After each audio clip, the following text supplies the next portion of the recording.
خوش آمدید کہتے ہیں آپ کو، اور علماء کرام ہمارے ساتھ ہیں، تشریف فرمائیں جناب علامہ شہید الدین شیخ صاحب، قبلہ مولانا محمد رضا داؤدانی صاحب، مفتی سہیل احمدی صاحب اور مفتی عامر صاحب۔ نشریات جاری ہے۔ میں ذرا پہلے چاہوں گا، ظاہر ہے آج کی ہماری نشریات معمول سے ہٹ کر ہے، آج کی شب ظاہر ہے معمول سے ہٹ کر ہے، تو دامن میں گنجائش کم ہے، لیکن ابتداً ذرا اسی عنوان سے ماہ رمضان کا الوداع بھی ہے اور ماہ رمضان کی ایک بڑی اہم شب بھی ہے، اس عنوان سے ذرا ابتداً فرما دیں پہلے آپ مفتی عامر صاحب پلیز۔ بسم اللہ الرحمن الرحیم۔ بلا شبہ آج کی رات بھی روٹین سے ہٹ کے ہے، یہ عام راتوں کی طرح نہیں ہے، بلکہ یہ رات بے پناہ عظمتوں، برکتوں اور رحمتوں کی حامل ہے، اور جو لوگ اس کی اہمیت کو جانتے ہیں کسی قیمت پر اس کو ضائع نہیں ہونے دیتے، کیونکہ اس رات میں اللہ تبارک و تعالیٰ کی رحمتوں کا نزول کثرت کے ساتھ ہوتا ہے، اس کی برکتوں کا نزول شدت کے ساتھ ہوتا ہے، اور اس کے انعام و اکرام کی بارش خصوصیت کے ساتھ ہوتی ہے۔ تو اس رات کے حوالے سے کہا کہ خیر من الف شہر، ہزار، تو یہ پوسیبل تو نہیں ہے، کیسے پوسیبل ہے؟ اتنی عمریں کس کی ہیں، اور عمر ہے تو یہ کس کو پتا ہے کہ 1000 مہینے تک وہ عبادت ہی کرے گا؟ غفلت میں بھی گزر سکتے ہیں، اور عبادت کر بھی لی ٹوٹی پھوٹی تو قبول ہوتی ہے کہ نہیں کس کو پتا ہے؟ صحیح ہے، لیکن اس رات کو پا لیا، اس رات میں عبادت کر لی، تو اللہ تبارک و تعالی 1000 مہینے کی مقبول عبادتوں کا اجر عطا فرمائے گا۔ تو اس رات کی اہمیت کو میں سمجھتا ہوں کہ کسی طرح بھی فراموش نہ کریں، اور اس رات میں جو خصوصی طور پہ ایک توبہ، مغفرت، یعنی دنیاوی کامیابی کے ساتھ ساتھ اصل میں اخروی نجات کا ذریعہ ہے، تو اللہ تعالیٰ کی بارگاہ سے حصول توبہ، اس کی بارگاہ میں رجوع کریں، آگے بڑھیں، اور واقعتاً آج ہم انفرادی سطح پہ بھی اور اجتماعی سطح پہ بھی اللہ تبارک و تعالیٰ کے مجرم ہیں، من حیث القوم بھی، من حیث السوسائٹی بھی، تو ہمیں مطلب ہم نے اس کی نافرمانیاں کی، ہم نے اس کی اطاعت کو ترک کیا، ہم نے اس کے کلام کو نافذ نہیں کیا، اپنایا نہیں، ہم نے اس کے دین کی سربلندی کے لیے کوئی کام نہیں کیا، ہر جگہ ہم نے اللہ تعالیٰ کی نافرمانی کا مظاہرہ کیا، جس کے نتیجے میں آج یہ قوم کئی مشکلات کا شکار ہے، اور اگر اس سے نکلنا ہے تو توبہ کریں، معافی مانگے اس رات میں، تو انشاءاللہ دنیاوی بھی، اخروی بھی، انفرادی بھی اور اجتماعی نجات بھی ملے گی انشاءاللہ انشاءاللہ۔ قبلہ بسم اللہ الرحمن الرحیم، صلی اللہ علیہ وآلہ وصحابہ وبارک وسلم۔ سب سے پہلے وسیم بھائی آپ کو بھی، تمام علماء کو اور ساری ٹیم کو، اور اس وقت جو ہمیں دیکھ رہے ہیں، سن رہے ہیں، سب کو اس رات کی مبارکباد۔ دیکھیں جس رات اللہ تعالیٰ کی چھما چھم رحمتیں برستی ہوں، وہ رات تو ہمارے لیے خوشی کی رات ہے، عید کی رات ہے۔ اچھا، یہ راتیں اور ایسے بڑے دن یہ تقاضا کرتے ہیں اور اس بات کا اعلان کرتے ہیں کہ اللہ تعالیٰ نہیں چاہتا کہ ہمیں جہنم کی آگ میں ڈالے، اللہ تعالیٰ نہیں چاہتا کہ ہمیں راندہ بارگاہ فرما دے۔ اب آپ دیکھیں کہ شیطان نے جب مکالمہ کیا تھا لَأُغْوِيَنَّهُمْ أَجْمَعِينَ ثُمَّ لَآتِيَهُمْ مِنْ بَيْنِ أَيْدِيهِمْ وَمِنْ خَلْفِهِمْ وَعَنْ أَيْمَانِهِمْ وَعَنْ شَمَائِلِهِمْ، میں چھوڑوں گا نہیں تیرے بندے کو۔ تو ساتھ میں رب تعالیٰ نے کیا فرمایا تھا کہ ٹھیک ہے تجھے اختیار میں دیتا ہوں، لیکن سن اگر میرا کوئی بندہ موت کے آثار سے پہلے اگر میری جانب لوٹ کر آئے گا تو میں توبہ کا دروازہ بند نہیں کروں گا۔ سارے دروازے بند ہو جاتے ہیں، توبہ کا دروازہ بند نہیں ہوتا۔ پھر اس کے بعد سونے پر سہاگا، ایسے بڑے دن، جمعۃ المبارک کا دن ہے، ماہ رمضان پورا ہے، بڑے دن، بڑی راتیں عطا فرمائیں کہ چلے جی وہاں کچھ نہ کر پائے، ان راتوں میں کر لیجئے، ان دنوں میں کر لیجئے، اور دن میں نہیں کیا تو شب قدر میں کر لیجئے، کہ ایک رات میں عبادت کر لو تو اللہ رب العالمین کے پیارے نبی رحمت فرماتے ہیں کہ غفر لہ ما تقدم من ذنبی، کہ اللہ تبارک و تعالی اس کے سارے گناہوں کی مغفرت فرما دیتا ہے۔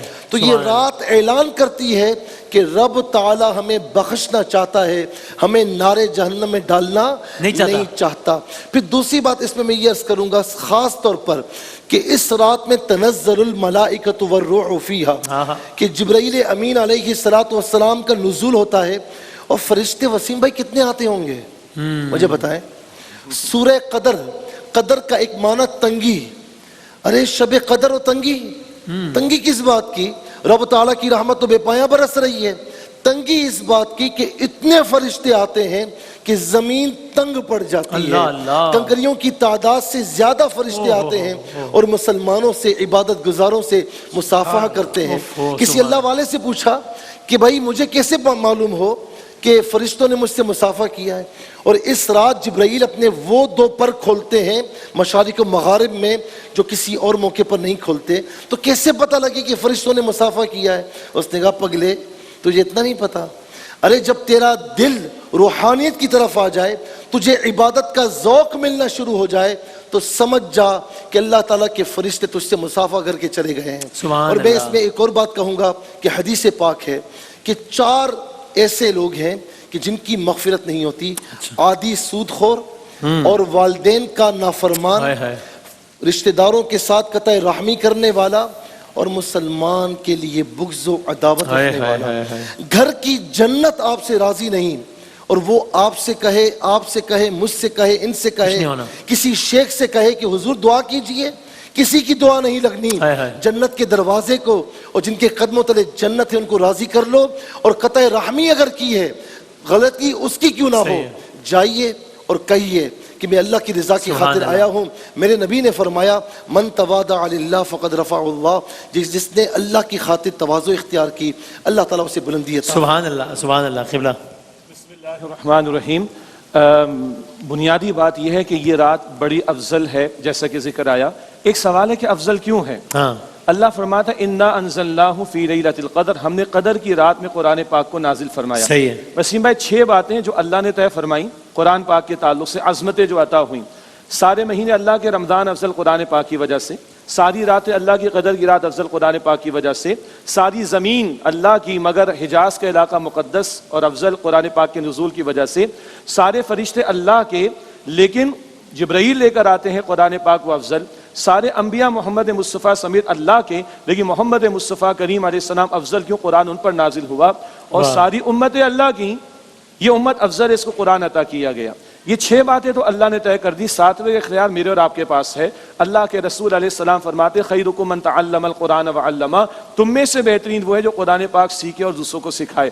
آئیے اس رات سے تہیہ کریں کہ جس قرآن کی وجہ سے اس رات کو اللہ نے عظمت عطا فرما دی، ہم بھی عظیم ہو جائیں گے اگر قرآن کے ساتھ جڑیں، اس کی تلاوت بھی، اس کو سمجھنا بھی، اس پر عمل بھی۔ مفتی صاحب نے خوب فرمایا اس کے احکام کا نفاذ بھی۔ اور آج 27ویں شب ہے، میں یاد دہانی کرانا چاہتا ہوں، صدیوں پہلے، 14 صدیوں پہلے اللہ نے قرآن عطا فرمایا، 74 برس پہلے اللہ نے پاکستان عطا فرمایا، اور ہم نے مانگا تھا اللہ، اور اس نے چھپڑ پھاڑ کر دیا ہے انگریز اور ہندو کی تمام مخالفت کے باوجود۔ کس بات پر؟ پاکستان کا مطلب کیا؟ لا الہ الا اللہ۔ اللہ تیرے کلام کا نظام لائیں گے، تیری کتاب اور تیرے رسول علیہ السلام کی سنت کو لے کر آئیں گے۔ 14 اگست کی چھٹی منانی ہے، منا لیجئے، ہم چھٹی کے قائل نہیں۔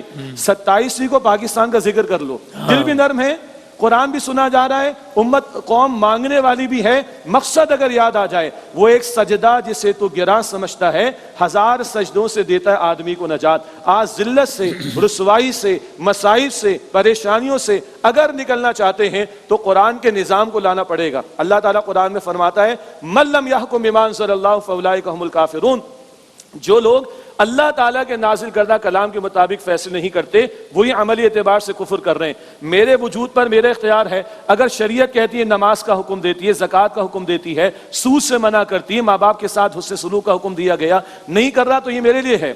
اور جن کے پاس اقتدار ہے اور اختیار ہے کہ وہ سود کا خاتمہ کر سکتے ہیں، وہ بے حیائی کا طوفان روک سکتے ہیں، اگر وہ یہ کام نہیں کر رہے تو یہ کفر کا فتویٰ عملاً اعتبار سے ان کی طرف بھی جا سکتا ہے۔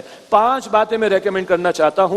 ریاستی سطح پر قرآن پاک کی تعلیم، الحمدللہ اس فورم کے تمام حضرات، آپ بشمول آپ اور ہم جانتے ہیں پاکستان کو سعادت ملی ہے، ایک ایسے ترجمے پر اتفاق ہو چکا ہے جس پر تمام مکاتب فکر کے علماء کا اتفاق ہے، اور فیڈرل منسٹری آف ایجوکیشن اس کو انڈورس کر چکی۔ یہ 5 کروڑ 30 لاکھ بچوں کو خدا را قرآن سمجھا کر پڑھا دیجئے، آپ کی نسل 15-20 سال میں آل ٹوگیدر تبدیل ہو جائے گی۔ اللہ قرآن میں فرماتا ہے جن کو اقتدار ملے، سورہ حج کی آیت نمبر 41، نماز کا نظام قائم کریں، زکوٰۃ کا نظام قائم کریں، نیکی کا حکم دیں، بدی سے روکیں۔ بدی میں خدا کے واسطے سود کا دھندا ختم کر دو، آج اللہ اس کے رسول سے جنگ ختم کرو، اللہ کی رحمتیں آسمان سے بھی برسیں گی، زمین سے بھی برسیں گی۔ اور آخری بات ہے، میرا رب بڑا کریم ہے، وہ تو شرک اور کفر والے کو بھی اگر سچی توبہ لے آئے تو معاف کر دیتا ہے. اور یونس علیہ السلام کی قوم نے توبہ کی تھی, اجتماعی توبہ کی تھی, ساری قوم نے عذاب کے آثار دیکھے, پوری قوم میدان میں آ گئی, عورتوں کو بچوں کو لے کر جھک گئے اللہ کے سامنے. آج ہمیں ایسی توبہ کی ضرورت ہے. اس فورم سے بھی بات ہو رہی ہے, کیا اچھا ہو کہ پوری ملک کی سطح پر ہو کہ مالک ہم تیرے حضور رجوع کرتے ہیں. اللہ کے رسول فرماتے تمہیں رونا نہیں آتا, تم رونے والی شکل بنا لو, اور 2 قطرے آنسو کے اگر بہتے تو اللہ کو خون کا قطرہ جو قتال کے میدان میں بہ جائے اور آنسو کا قطرہ جو اللہ کے خوف سے بہ جائے وہ بڑا پسند ہے. میرا رب بڑا کریم ہے. اللہ ہمیں, مفتی صاحب نے فرمایا, اللہ ہم سب کو انفرادی اور اجتماعی دونوں سطحوں پر سچی پکی توبہ کرنے کی توفیق عطا فرمائے. جزاک اللہ, جزاک اللہ. کیا کہنا ہے؟ بسم اللہ الرحمن الرحیم. تائید اور تائید مزید اور تائید شدید, ان تمام باتوں کی کہ جو ہمارے دوستوں نے یہاں پر ارشاد فرمائی, مفتی صاحبان نے, شیخ صاحب نے. ایک اور نظارہ الحمدللہ, الحمدللہ, الحمدللہ. قرآن مجید تو وہ نقطہ ہے کہ جس کے اوپر سبھی متحد متفق, پیغمبر اکرم صلی اللہ علیہ وآلہ وسلم کی ذات کے جن کے اوپر سب کا اتحاد اور اتفاق. ماہ مبارک رمضان کی برکتیں, شب قدر, تعین تو کوئی بھی نہیں, لیکن بہرحال اس رات کا بھی امکان بہت زیادہ, اور پروردگار عالم سے دعا ہے کہ ان تمام راتوں سے استفادے کی ہم سب کو توفیق عطا فرمائے. وہ قرآن جو پروردگار عالم نے نازل کیا ہے اس کے لیے خود قرآن مجید کے اندر لفظ فرقان استعمال ہوا ہے کہ تبارک الذی نزل الفرقان علی عبدہ لیکون للعالمین نذیرا, کہ بابرکت ہے وہ ذات کہ جس نے فرقان کو نازل کیا. فرقان کا مطلب ہے کہ جو ڈسٹنگوش کرنے والا ہو, کہ جس کے ذریعے سے فرق سمجھ میں آ جائے کہ حق کیا ہے, باطل کیا ہے, سچ کیا ہے, جھوٹ کیا ہے, کھوٹا کیا ہے, کھرا کیا ہے. ایک طویل حدیث کے اندر جہاں فتنوں کا تذکرہ آیا تو پیغمبر اکرم صلی اللہ علیہ وآلہ وسلم نے فتنوں کا تذکرہ کیا. مولا علی نے سوال کیا کہ اللہ کے رسول بتائیے کہ ان فتنوں کے موقع پر بچنے کا طریقہ کار کیا ہوگا. تو پیغمبر اکرم نے فرمایا تھا کہ قرآن سے جڑ جانا, فتنوں سے بچ جاؤ گے. تو یقین جانیے کہ قرآن مجید کے اندر اتنی صلاحیت ہے کہ وہ لوگوں کے مسائل کو حل کر سکتا ہے. بس سوال یہ ہے کہ کیا ہم اپنے مسائل حل کروانے کے لیے تیار ہیں یا تیار نہیں ہیں. شب میں توبہ کا تذکرہ بہت زیادہ آیا, ہونا بھی چاہیے. مجھے ایک بات جو یاد آ رہی ہے حضرت استاد علامہ طالب جوہری صاحب کی, انہوں نے ایک مرتبہ فرمایا تھا توبہ ہی کے حوالے سے. وہ کہنے لگے کہ ذرا ایک بات بتاؤ کہ اگر بچہ شیطنت کرے اور بھاگنے لگے, چھوٹا بچہ ہوتا ہے 4 سال کا 5 سال کا, شیطنت کرتا ہے, بھاگتا ہے, ماں پیچھے پیچھے ہے اور وہ پیچھے مڑ مڑ کر دیکھ رہا ہے کہ میں بھاگ تو رہا ہوں مگر ماں آ رہی ہے, ماں آ رہی ہے, اور ماں غضبناک بھی ہے, غصے میں بھی ہے. پھر وہ پیچھے مڑ کر دیکھتا ہے, لگتا ہے کہ یہ بس اب مجھے پکڑ لے گی, اور وہ ایک کام کرے کہ بجائے مزید بھاگنے کے پلٹے اور اپنی ماں ہی کے دامن سے لپٹ جائے. تو وہ فرمایا کرتے تھے کہ بتاؤ کہ ماں کا غصہ محبت میں تبدیل ہوگا یا نہیں. میں نے کہا جی ہاں حضور یقیناً تبدیل ہوگا. کہ بس سوچو کہ اگر وہ پلٹ کر واپس آ جائے تو ماں کا غصہ محبت میں تبدیل ہو جاتا ہے. تو آپ پالنے والے ہیں, وہ پروردگار ہیں. واہ واہ واہ واہ واہ, کیا کہنے. نہ کہیں جہاں میں اما ملی, جو اما ملی تو کہاں ملی, میرے جرم خانہ خراب کو تیرے عفو بندہ نواز میں. اللہم انک عفو تحب العفو فاعف عنا. اللہ تو معاف فرمانے والا ہے, معاف کرنے کو پسند فرماتا ہے. اللہ ہم سب کو معاف فرما دے. جزاک اللہ. بس دامن وقت میں گنجائش کم ہے ہماری انشاءاللہ. پھر سحر کے دامن سحر کے دسترخوان پہ ہوگی نشست. آخری کوئی ایک نصیحت, کوئی ایک بات سب کرنا ہے, بس کوئکلی ہم ایک ایک بس بات لے لیتے ہیں, پھر اس نشست کو ہم کنکلوڈ کرتے ہیں علماء کی. خیالات اور فضائل تو کافی ذکر ہوئے. الحمدللہ. عملی طور پہ میں یہ ریکمینڈ کرتا ہوں کہ چونکہ آج کی رات خاص طور پہ نزول قرآن سے منسوب ہے, تو اگر کوئی چوز کرنا چاہتا ہے عبادت کو, ویسے کوئی بھی کرے, لیکن میں کہتا ہوں کہ آج کی رات ایک قرآن پاک کے اعزاز, احترام اور تقدس میں اس کو پڑھتے رہیں, اس کو ترجمے سے پڑھیں, اس کو تلاوت کریں, اس کو سمجھیں, پوری رات قرآن سے جڑے رہیں.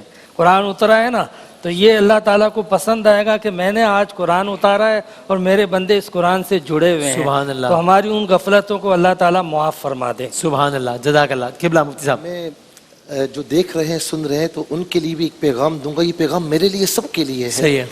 بخاری شریف کی حدیث پاک ہے کہ حضور نبی کریم علیہ السلام باہر تشریف لائے تو 2 اشخاص آپس میں جھگڑ رہے تھے.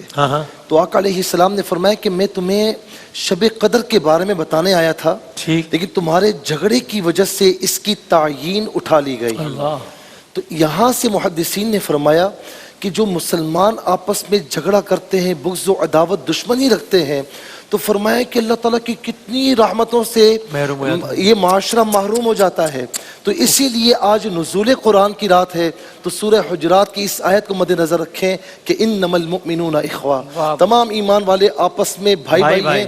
یہ اتحاد اور محبت ہوگی تو انشاءاللہ اللہ تبارک و تعالیٰ کی رحمتیں چھما چھم برستی ہیں. میں کہوں کسی نے کیا خوب کہا کہ فرد ربط ملت سے ہے، تنہا کچھ نہیں، موج ہے دریا میں بیرون دریا کچھ نہیں. فرد قائم ربط ملت سے. پھر قبلہ اللہ تعالیٰ سبحان اللہ. فرماتے ہیں حدیث قدسی بخاری شریف میں، اللہ فرماتے ہیں میرا بندہ مجھے دل میں یاد کرتا ہے، میں بھی دل میں یاد کرتا ہوں. وہ کسی مجلس میں یاد کرتا ہے، مجھ سے بہتر محفل فرشتوں میں یاد کرتا ہوں. وہ ایک بالش میری طرف آئے، میں ایک ہاتھ بھر اس کی طرف آتا ہوں. ایک ہاتھ بھر میری طرف آئے، میں دو ہاتھ بھر اس کی طرف آتا ہوں. وہ چل کر میری طرف آئے، اللہ فرماتے ہیں میں دوڑ کر اس کی طرف آتا ہوں. اور اللہ قرآن میں کہتا ہے ففروا الی اللہ، تم دوڑو اللہ کی طرف. انفرادی اجتماعی سطح پر دوڑیں. اور اللہ کی ذات میں عرض کروں، بڑا عجیب جملہ ہے، ڈونٹ انڈر اسٹیمیٹ اللہ سبحانہ وتعالی. اللہ کی رحمت بہت وسیع ہے. اس کائنات کو چلانے والے کے لیے اس پاکستان کے مسائل کو ختم کرنا کوئی مسئلہ نہیں. لائک دس، وہ کن کہے گا فیکون کا معاملہ. رونے والے بن جاؤ، پلٹنے والے بن جاؤ، انڈر اسٹیمیٹ نہ کرو. اجتماعی توبہ، انفرادی توبہ، توبوا الی اللہ توبۃ نصوحا، سچی پکی توبہ. اللہ کی ذات بہت کریم ہے، اللہ فضل فرمائے گا. سبحان اللہ، جزاک اللہ. قبلہ میں مفتی عامر صاحب کی بات کو خاص طور پر سیکنڈ کروں گا. باتیں تو ساری اچھی ہیں، تو قرآن مجید کے حوالے سے آج کی رات میں خاص اہتمام کریں اور اس حدیث کو ذہن میں رکھیں کہ کلام خدا کی اہمیت دوسرے کلاموں پر ویسی ہی ہے کہ جیسی اللہ کی اہمیت اپنی مخلوق پر. یعنی آپ ذرا اندازہ کریں. اور پھر حدیث کے یہ الفاظ بھی ہیں کہ اگر کوئی قرآن مجید، ظاہر ہے کہ آج رات بہت تمنائیں ہوں گی، دعائیں ہوں گی جو انسان خدا کی بارگاہ میں پیش کرنا چاہتا ہے، مگر ذرا اس حدیث پر غور کریں کہ اگر کوئی قرآن پڑھتے ہوئے اور ذکر خدا کرتے ہوئے اپنی دعائیں کرنا بھول گیا، اتنا مشغول ہو گیا قرآن مجید کی تلاوت میں، یاد خدا میں، کہ دعائیں کرنا بھول گیا، مطمئن ہو جائے کہ اللہ اتنا عطا کرے گا کہ جتنا سارے سائلین کو اس نے عطا. کیا کہنے ہیں. واہ واہ واہ، سبحان اللہ، سبحان. جزاک اللہ، بہت نوازش. الحمدللہ آج کی رات سے متعلق پیغام بھی اور اتحاد کے حوالے سے بھی ایک بار پھر الحمدللہ اس پلیٹ فارم سے ایک عملی پیغام. جزاک اللہ، بہت نوازش، بہت شکریہ. ہم سب کو اپنی دعاؤں میں پلیز یاد رکھیے گا. آج کی شب کا بھی کچھ حصہ باقی ہے. ایک وقفے کے بعد ہم دوبارہ حاضر ہوتے ہیں انشاءاللہ.